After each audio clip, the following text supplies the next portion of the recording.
พี่น้องเอ๋ยเพื่อสิพ้นผ่านมือมาคือเมื่อยแท้น้อใจเฮ็ดจังใดน้อทางวางสิเหินเดินก้าวเศร้าไปหลังคือยังหนาม่วนปัญหาสิลุ่มไหลไฟกระแพงพ่อไฟทั้งประปาคาน้ำกระตามสนจนน้ำมันเช่าหน้ากินเขาปั่นสิกินเงือแท่นเกลือละน้อ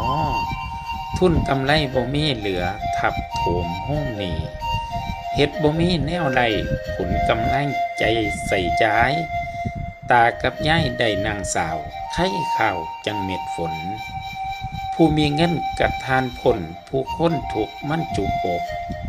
ไผสิมาย่อยกซอยเฮาให้เบาตื่นไฟกระฟื้นกำลังใหม่เล่มต่อฟื้นขี่เงี้ยย่างสูงเสียดฟ้าอันแห้งห่อนบ่อนบ่ถึงพี่น้องเอ๋ย